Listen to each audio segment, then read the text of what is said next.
Hey, welcome back to Life Plus, and this is our second Goodreads edition for this semester. Last time we talked about the book Anxious Generation, and this week we have a book called The Tech-Wise Family by Andy Crouch, which is a great follow-up to The Anxious Generation because The Anxious Generation really dealt with how technology has affected young people today in particular, really all people. And so this one is talking about how we can have a healthy perspective on technology. And I know when I first got this, it was written back in 2017, and when I first found this book, it was really our oldest kids were in middle school. We still had a lot of younger kids. And my mindset as a mother was like, I'm just not gonna give them technology. I'm just not gonna let them have social media. I'm just gonna avoid the whole thing. They can have a childhood like mine. And actually, it was the guy that told me about this book. I was at a conference with him, and he looked at me and he just said, the question isn't eliminating it from the life. The question is, how are you gonna navigate it with your children? And I just remember kind of being blown away because I was like, I don't want to navigate with my children. I just want to eliminate it from their lives. But we live in a world where we can't eliminate it. And so we have to learn how to navigate technology and social media with our kids. Now, I do think there is a time and a place that is proper for every age group, and families need to discern when that is for each child. I know we have phone contracts, and there's prerequisites before they can ever have a phone, what the need is, how they can help pay for it, and all those kind of things. So those things have to be navigated with each family. But I do think social media is never appropriate for a middle school child or younger. And the more the studies come out, the more it shows that. So when you allow your children to have social media, I think you need to wait till at least high school, and then be careful about which avenues you choose to use with them.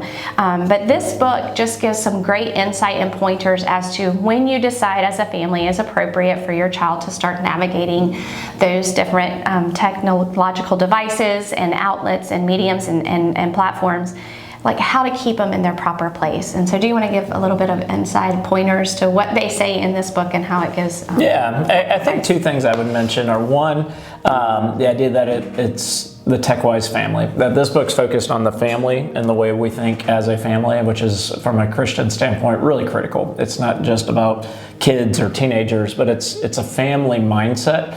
And I mention that only to say, and he goes into it a little bit in here, there's obviously standards and things for students, but it's also for parents. You know, how much time do we spend?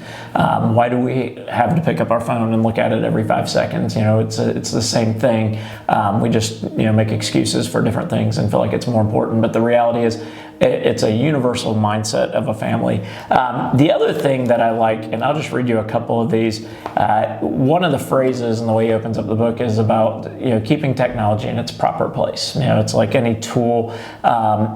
In the proper usage is incredibly healthy and good and can achieve great things, and without can be very dangerous. I mean, think of it. I always talk to my kids like a chainsaw. A chainsaw used well can get a lot done fast. A chainsaw used poorly will literally kill you.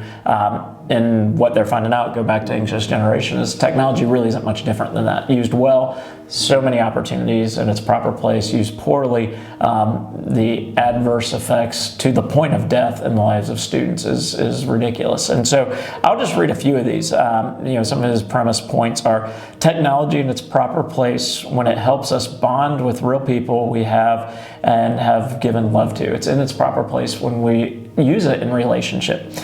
Technology is in its proper place when it starts great conversations. So many things that can be talked about because we've accessed information. Technology is in its proper place when it helps us take care of the fragile bodies we inhabit. In other words, there's so many things medically and otherwise that are useful with technology: exercise, eating, all these things. Technology is in its proper place when it helps us acquire skill and mastery of domains. And he goes on to talk about different things as far as the things we can learn on a YouTube search on how to do something so quickly, unlike any other time in human history. Two more.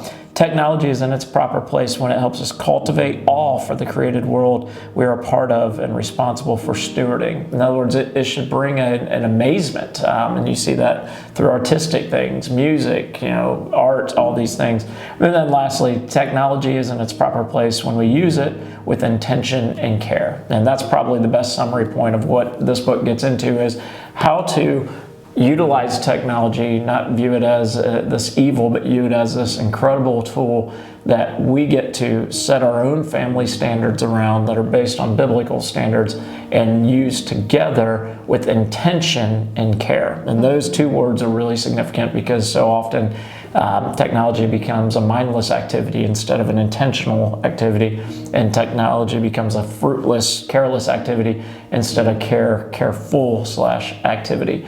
And so our encouragement would be, this is another good book to take some time to read, to think about, and let it direct and help guide some of your decisions as a family. And I would also encourage you that maybe you read this and you realize, oh, it's too late, or you think it's too late because you've already have patterns in place. And I would just encourage you to don't have that mindset. Like it's never too late. Like it's okay to go back and say, hey, look, we're going to put some parameters in place that we think are going to be healthy for all of us. And again, emphasizing all of us, like we need the parameters too. So we want to be encouraged. Like we really want to challenge you to take time to just pray about it, think about it, and be willing to kind of evaluate your life and your family and see how this can be a tool for you.